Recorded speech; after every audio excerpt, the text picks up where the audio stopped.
Billionaire father sees black waitress let disabled son lead a dance step, and his life changes forever.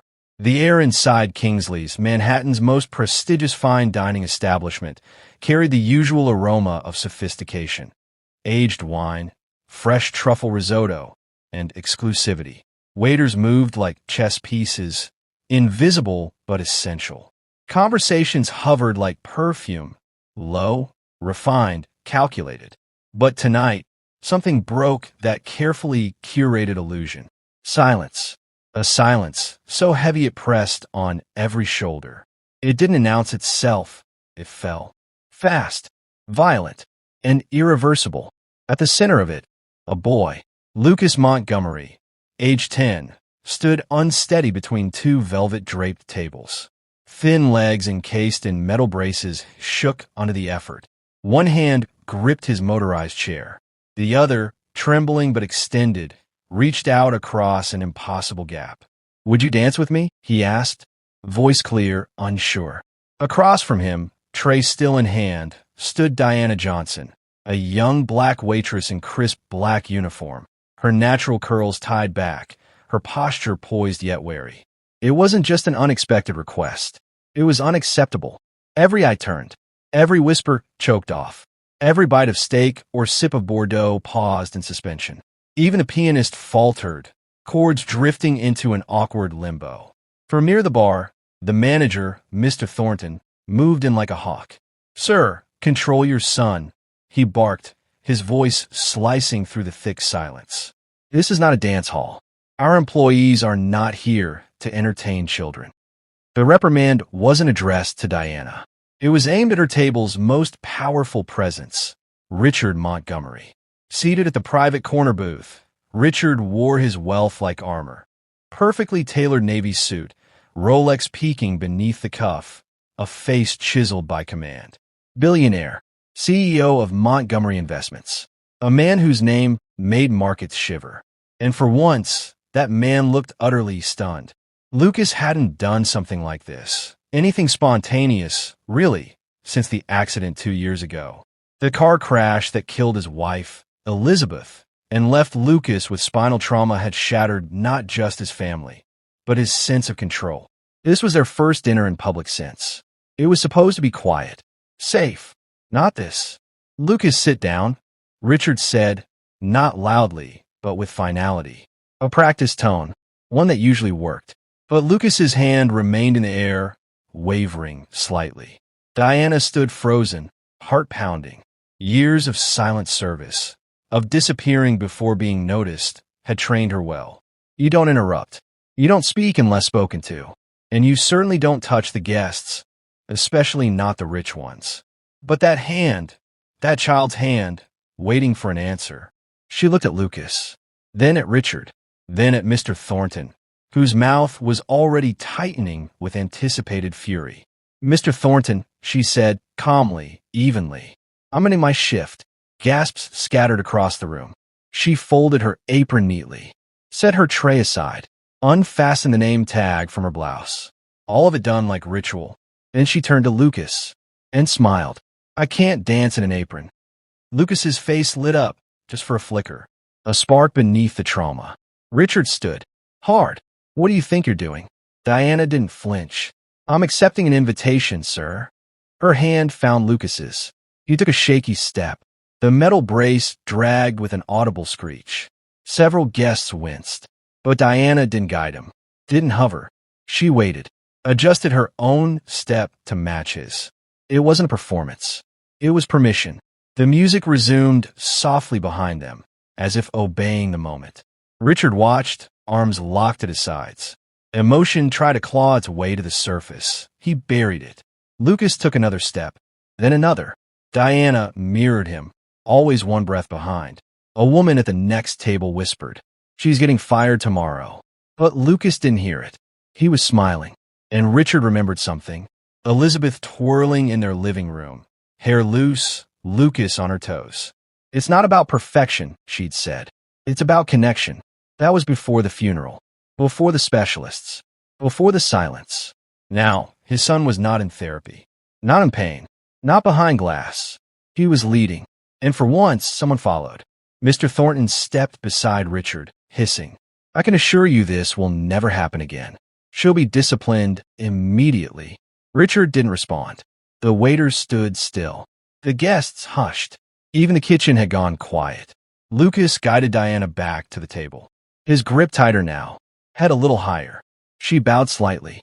"Thank you for asking me out," she said, voice warm but formal, like she was addressing a gentleman. "It was an honor." She turned to leave. Richard's voice followed her. "Wait." She stopped. "What's your full name?" "Diana Johnson, sir." He reached inside his jacket and produced a card, simple, white, embossed. "My office. Tomorrow, 10 a.m. Diana took it, her face unreadable, but her hand trembled just slightly. She walked toward the staff exit without looking back. Lucas tugged at his father's sleeve. "Dad!" Richard looked down. "Why did you do that?" The question was a blade in disguise. Not just about the card, but everything. And Richard, the man who always had answers, had none. Dinner resumed under a blanket of discomfort. Forks moved again. Glasses clinked. But something had shifted. In Lucas, in Diana, and in Richard Montgomery, though he didn't know it yet. As Diana exited into the alley behind the restaurant, she looked up at the New York skyline. Cold, arrogant, unreachable. Except something had cracked tonight. Not because she disobeyed, but because she listened and said yes to a boy no one expected to lead. The business card sat on Diana's nightstand like it didn't belong there, an object too pristine, too heavy with meaning. It glowed faintly under the soft light of her Bronx apartment, as if mocking the chipped paint on the walls, the hum of the broken radiator, the second-hand furniture. She stared at it for a long time. "My office. Tomorrow, 10 a.m. It wasn't a threat, and that's what made it more dangerous. Her alarm buzzed at 6 a.m., but she had already been awake for an hour, lying still, eyes wide, one hand curled under her pillow like a child needing safety. Diana dressed carefully. Navy blue skirt, white blouse. The blouse had a barely visible thread pull across the shoulder, and the skirt was bought on clearance 2 seasons ago. But it was the best she had. She checked the mirror. Twice. Then again. Her reflection didn't reassure her, but it didn't scare her either. Glass and marble walls reached for heaven. The lobby was vast, echoing with the quiet power of wealth. People in tailored suits strode past her, barely acknowledging her presence. Even dressed up, Diana felt like a misplaced comma in someone else's sentence. She approached the reception desk. "Diana Johnson, I have a meeting with Mr. Montgomery." The receptionist gave her the type of once-over perfected by generations of gatekeepers. Swift, efficient, quietly judgmental. A blink, a phone call, a nod. 18th floor. Miss Winters will escort you. The elevator ride was smooth and silent. Diana held her purse close, not out of fear but out of habit. The kind of habit you earn when life doesn't offer you second chances. 18th floor, Montgomery offices. The doors slid open to reveal a hallway of mirrored walls and hushed voices. Miss Winters, mid-40s, hair pulled tight, heels clicking, greeted her with a smile that didn't reach her eyes. "Mr. Montgomery is finishing a call. This way." They passed open offices, all glass and chrome, where heads turned. A black woman in a skirt suit was not a usual guest. Some stared. Most didn't bother hiding it. Inside the waiting room, Winters broke the silence. "He had you fired, didn't he?" Diana blinked. "What? Clients like him always do. One call, and people like you." Winters adjusted her glasses. "Well, they lose their jobs." Diana tilted her head, smiling, pleasant but sharp. "People like me?" Winters hesitated. "You know what I mean." Diana smiled wider. "No, I really don't. Why don't you explain?" Before Winters could answer, her phone buzzed. "He'll see you now." Montgomery's office, moments later. The office spanned half the floor. Floor-to-ceiling windows overlooked Manhattan like a god surveying his creation. Bookshelves lined one wall, untouched. A sculpture sat on a pedestal, pointless. Everything gleamed. Richard stood with his back to her, hands in his pockets, staring out at the city. For a moment, Diana wondered if he even remembered why she was here. Then he turned. Same face, same suit, but something was different in the eyes. Miss Johnson, thank you for coming. He gestured to the chair across from his desk. She sat, carefully, upright, measured. She had walked into enough rooms like this to know that posture was power. Silence.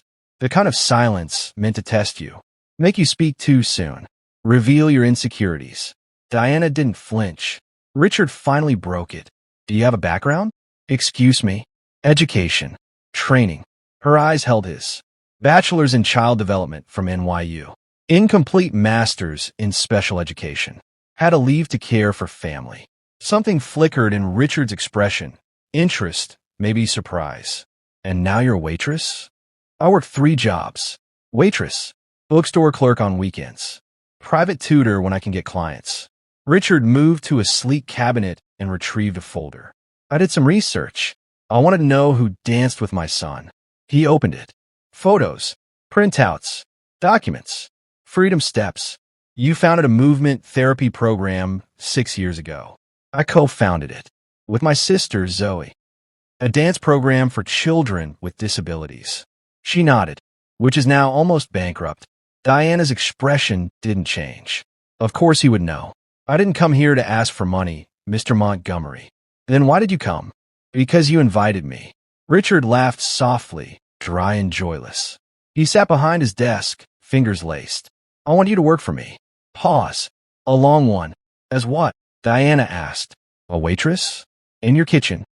His face darkened slightly. As a therapeutic companion. For Lucas. She leaned forward slightly. You already have a team of specialists. None of them made him smile. The words hung in the air. Raw. Vulnerable. Richard caught himself. Straightened. I don't want a dancer. I want someone who can do what you did. Follow. Not led. Diana studied him. Under the surface, beyond the suit and the stoicism, was a man coming undone. A father trying to buy a second chance. I can pay you 5 times what you're earning now. She stood. No.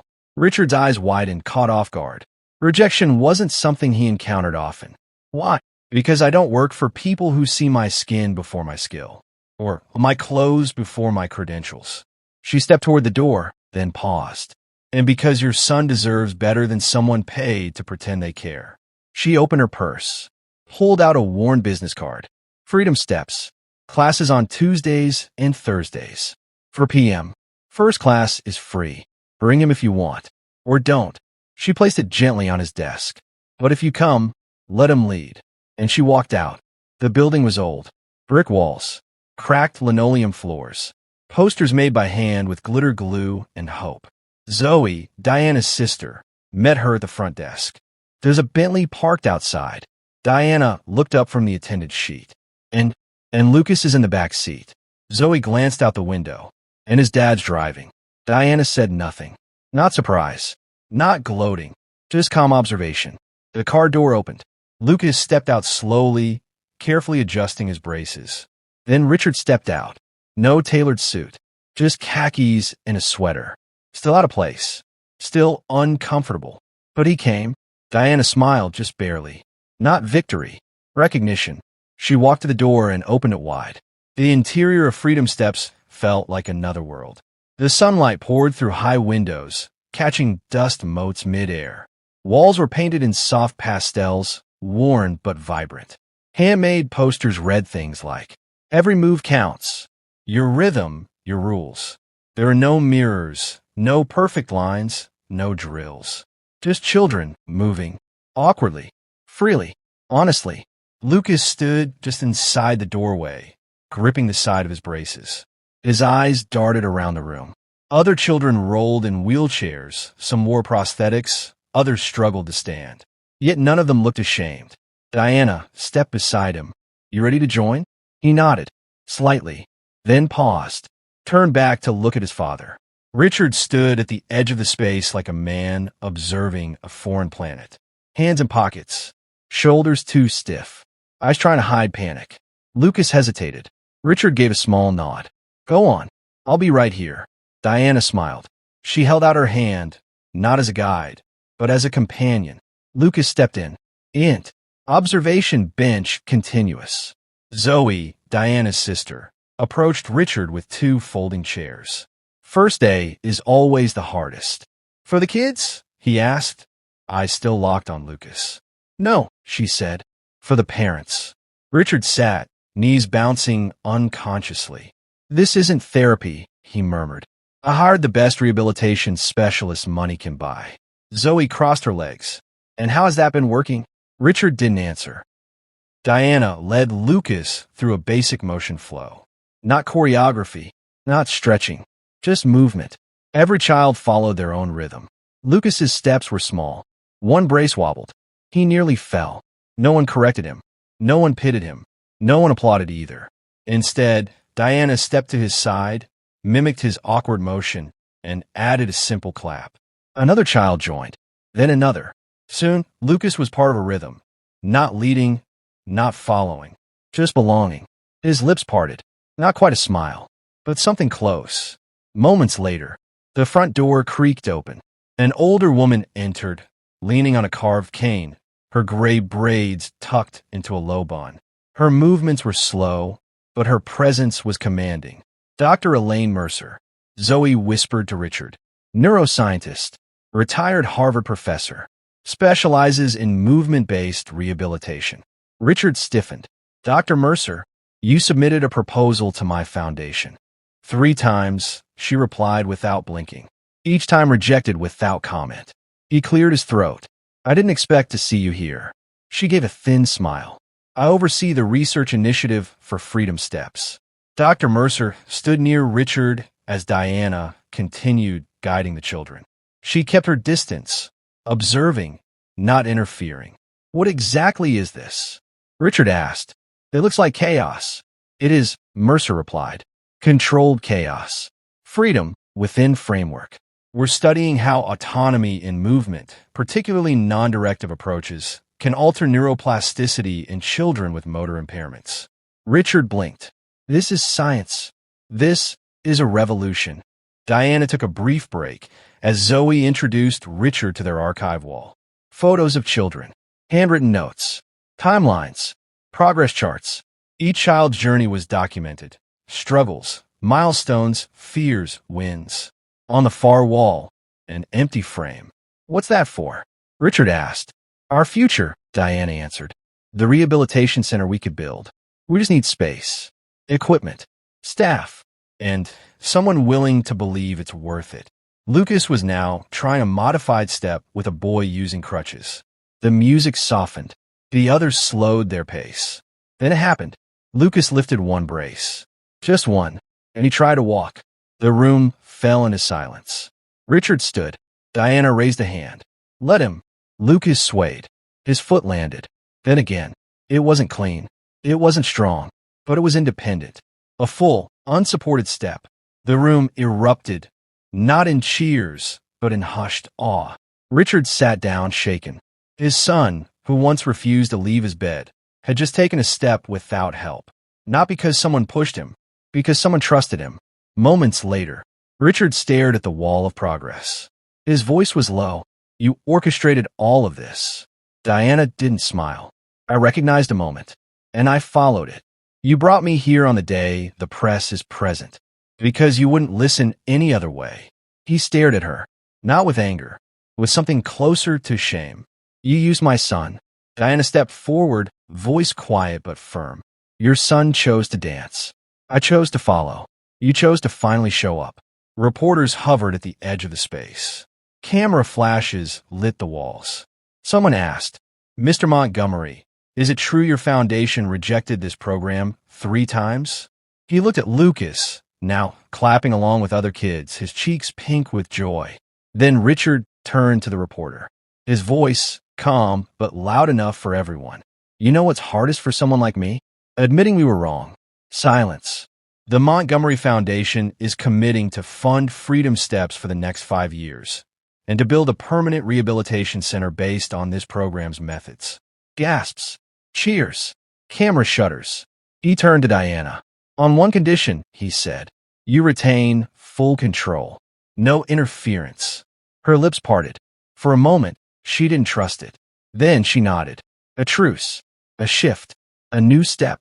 3 months later, The rumble of bulldozers echoed across a cleared construction site in the South Bronx. Where an abandoned warehouse once stood, stakes marked the future. The future of Freedom Steps. It wasn't glamorous, no fountains, no marble, but it was bold, purposeful, raw with possibility. Children's chalk drawings decorated the temporary fences, dancers with braces, kids flying without wings. Their art, in crayon and chalk, looked like blueprints of hope. Diana stood near the edge, clipboard in hand, eyes scanning blueprints taped to a portable trailer. She wore a hard hat over her curls, scuffed boots instead of dress shoes. Purpose over polish. Lucas stood beside her, watching two workers pour concrete. He was leaning on a single crutch now, one brace discarded weeks ago. That's where the multi-purpose room will go, Diana pointed. Lucas squinted. That's the one with the swing ropes, right? Yep. Suspension work improves core balance. Lucas nodded like an architect approving the blueprint. In some ways, he was. The sound of a familiar engine turned their heads. A sleek black Tesla SUV pulled up, its tinted windows rolling down. Richard Montgomery emerged in a blazer and jeans, holding two iced coffees and a manila folder so worn at the edges it looked like he'd been carrying it around for weeks. Diana raised a brow. Showing up uninvited now? Habit forming, Richard replied. Also, you scheduled me. She accepted the coffee, eyeing him. You actually read the neuroplasticity brief? He opened the folder and revealed its contents. Highlighted pages, sticky notes, diagrams. 3 times. And I called Dr. Mercer. Twice. Diana blinked. This was not the same man who once ordered her fired with his silence. They walked together across the site. We're already halfway funded, Diana explained. The state matched your grant, and 3 donors from your gala night called after the press coverage. Richard smiled faintly. Public embarrassment is a useful tool sometimes. Or accountability. They passed the future entryway, framed by steel beams, and stopped in what would become the central studio. Lucas ran ahead, spinning once, then stopping to catch his breath. Richard watched him quietly. He asked his physical therapist last week to remove his second brace. Diana nodded. He told me. The therapist said that would be impossible for 2 more years. And yet, she gestured to Lucas. Here we are. Richard turned to her. A long pause. Why did you never accept my apology? Diana looked at him evenly. Because you never gave one. He hesitated. I funded your program. I rewrote my foundation's policies. I've shown up. That's compensation, Richard, not atonement. He didn't argue, just nodded. Slowly, they stood in the unfinished center of a dream, brick dust in the air, hope rising like steam. Board meeting, 2 weeks later. The boardroom had been moved into a temporary community office next to the construction site. Folding tables, whiteboards filled with hand-drawn charts, mismatched chairs, but the conversations were sharper, truer. Zoe led the session, flanked by Dr. Mercer and Diana. Across the table, Richard took notes. We'll need to restructure our licensing, Mercer explained. If we expand nationally, the methodology needs legal protection. Already in motion, Richard said. Patent filings, nonprofit status upgrades, and a digital curriculum. Your team now has full tech support from the Montgomery Foundation. And control? Diana asked. Still yours. No strings. Zoe leaned in. Why the change of heart? Richard looked at them. These women who had challenged, confronted, and changed him. Because for the first time in my life, I realized control isn't the same as care. The apartment was still small. The radiator still buzzed. But the walls had changed, now filled with project drawings, photos of the center, and press clippings. One featured Lucas on the front page of a local paper. From first steps to leadership, how one boy helped launch a movement. Diana sat at the table, a notebook open, pen in hand. Across from her, Lucas worked on a school project. What's leadership mean to you? He asked, reading the title of her notebook. She thought for a moment. It means stepping aside when someone else has the answer, even if you're used to being the one with all the answers. Lucas wrote it down. That's good. Want me to quote you? She smiled. Only if you cite your source properly. Freedom Steps Center, Grand opening, 3 months later. Bright banners. Music. A crowd of families, children, therapists, volunteers. The building was finished, gleaming with fresh paint, wide ramps, padded floors, and sunlit windows. Reporters hovered, cameras flashing. In the center of the crowd stood Lucas, wearing only a light brace and holding a mic. "I used to think I'd never move again," he said. "Then someone let me lead. And now, I want to help others find their own rhythm." Applause. Behind him, 3 children performed a short routine, each with different mobility needs, each moving with pride. Richard stood at the back, watching quietly. Diana approached him. "He doesn't need you to hold him anymore." Richard's voice was soft. "No, but he needs me to show up." "That's different." She nodded. "Crucial difference." Media interview room, later. A young reporter leaned across a folding table. "Mr. Montgomery, what's been the most unexpected part of this journey?" Richard didn't pause. Learning that leadership sometimes means following, and that transformation doesn't come from top-down strategy, but from small moments of listening, humility, and letting go. He turned slightly. In the background, Lucas was helping a younger girl adjust her knee brace, whispering encouragement.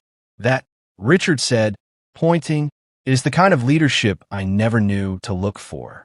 National Medical Conference, 1 year later. Diana stood at a podium before hundreds of pediatric specialists. Slides clicked behind her, research, case studies, outcomes. Freedom Steps had expanded to 3 more cities. Diana had been named recipient of the Pediatric Rehabilitation Innovation Award. She adjusted the mic. "We didn't change the world with grand declarations. We started with one dance. One boy, one yes. Everything else followed."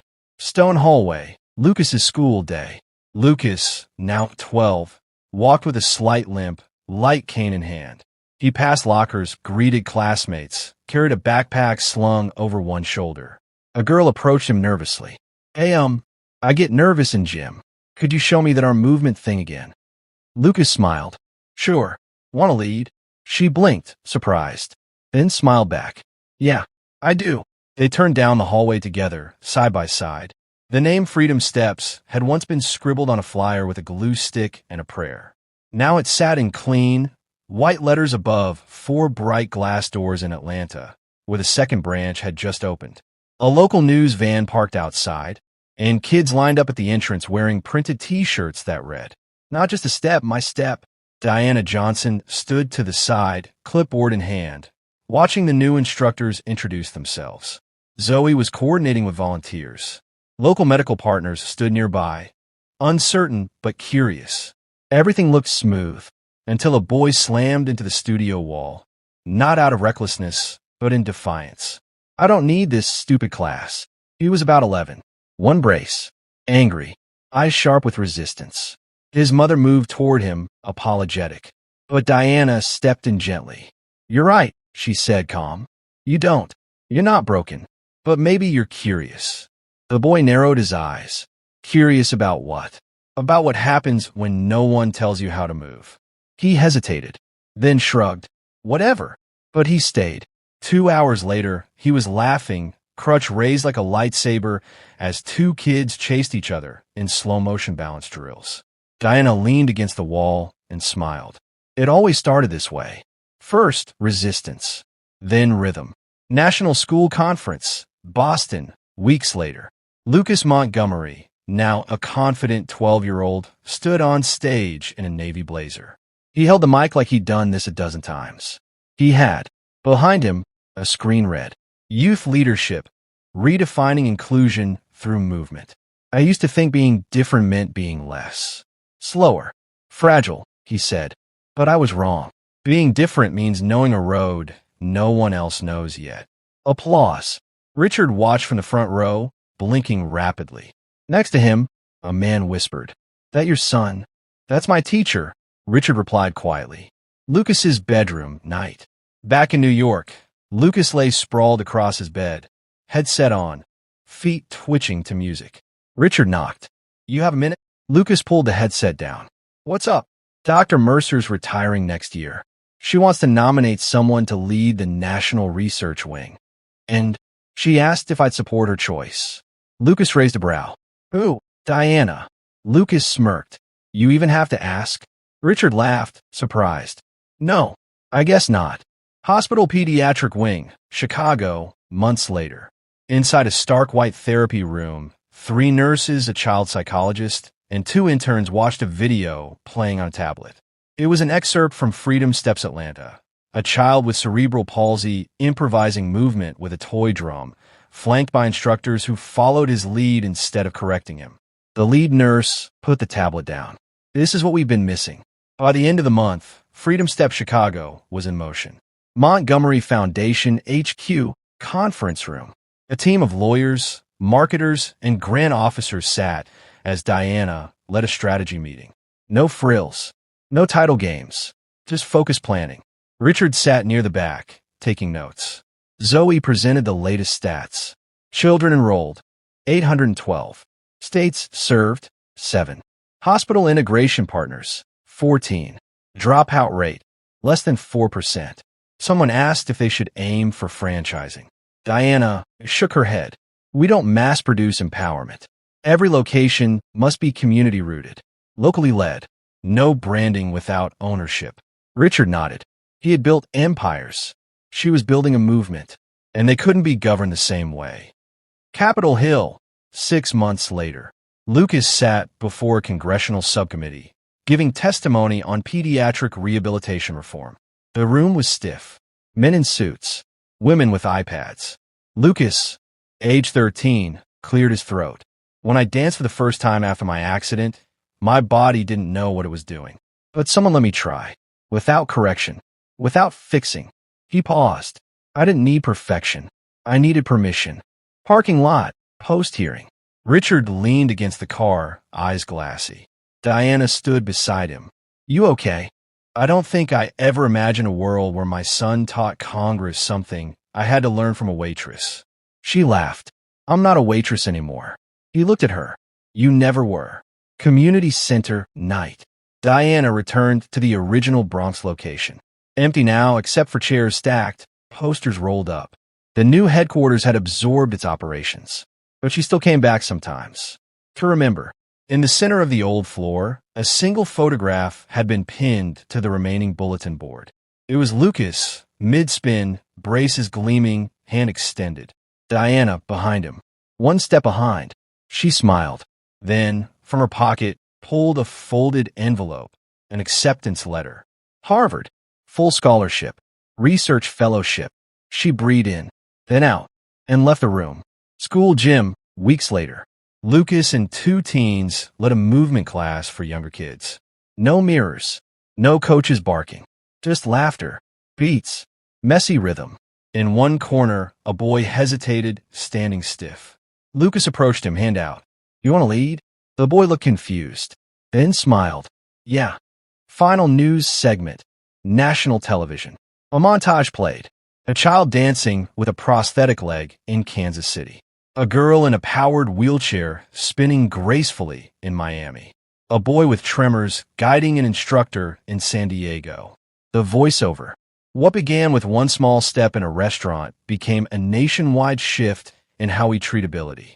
Not as limitation, but as language. A conference room day.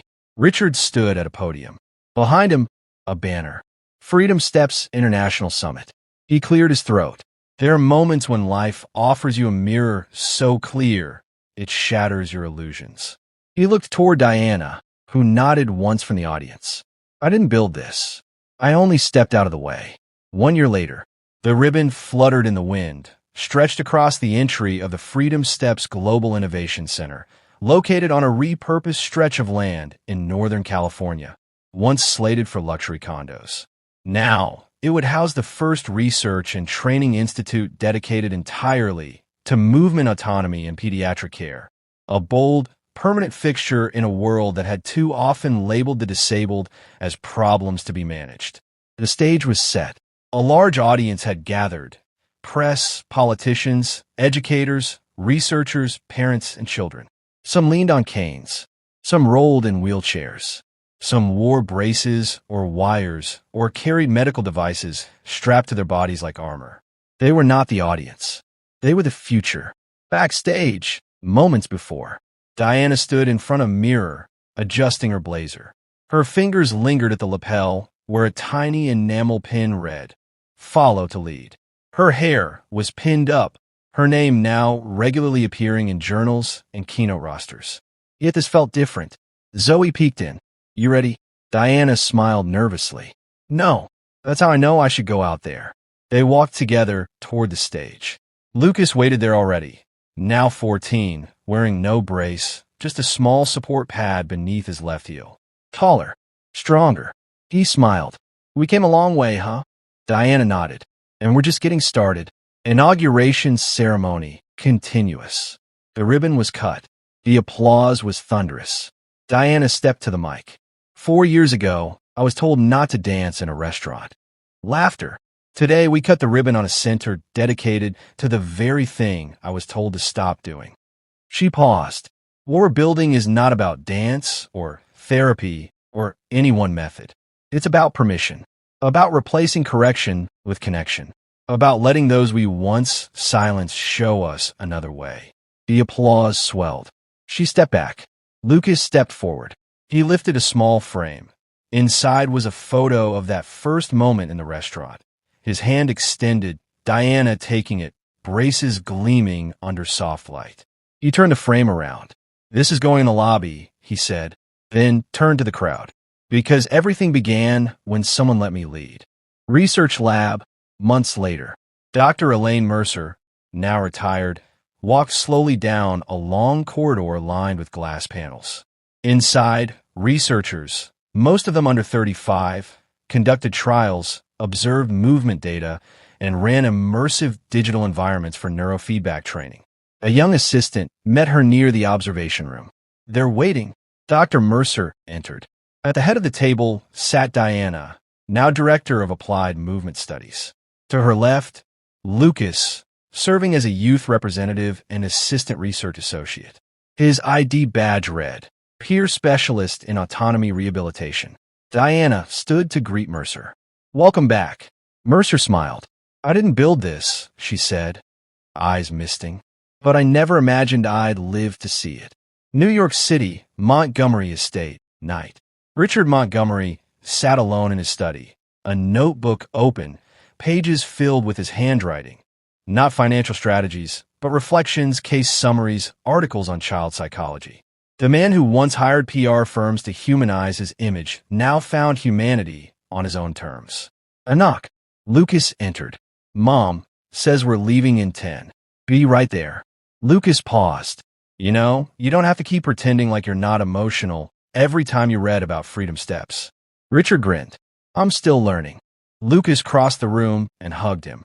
"Well, you doing okay, Dad?" Paris, International Summit, 6 months later. Freedom Steps was now a global model. Representatives from India, Brazil, Nigeria, France, and South Korea gathered around a glowing map. New centers emerging in every region. Diana addressed the assembly. "We don't export solutions. We export permission." The room was quiet. Every community has its own rhythm. Our job isn't to teach children how to move. It's to move with them until they don't need us anymore. The hallway. The halls were dim. Lights off. But one room still hummed. Inside, Lucas sat with a younger child, her leg in a cast, eyes worried. "I'll never walk normal again," she whispered. Lucas handed her a crutch. "Good. Normal's boring." She blinked, then smiled. "You'll lead me?" He shook his head. "I'll follow. You lead." Back to the restaurant. Years later, a new restaurant stood where Kingsley's once did. Same street, different tone. Inside, a family dined, parents, children, and a girl with a walker. Live piano played softly. The girl rose, struggling slightly. "Can I dance?" The waiter paused, then took her hand, and the room didn't fall silent this time. It leaned in. Someone clapped in rhythm. Late evening, walls lined with photos, awards, and letters from children. Framed on her desk, a note written in messy handwriting from Lucas. "Thanks for saying yes." She looked out the window at the movement studio, children flowing freely in their own rhythms. The revolution had not come with protests or parades. It came with a quiet gesture, an outstretched hand, a step not taken in confidence, but in trust, and someone who chose not to lead, but to follow.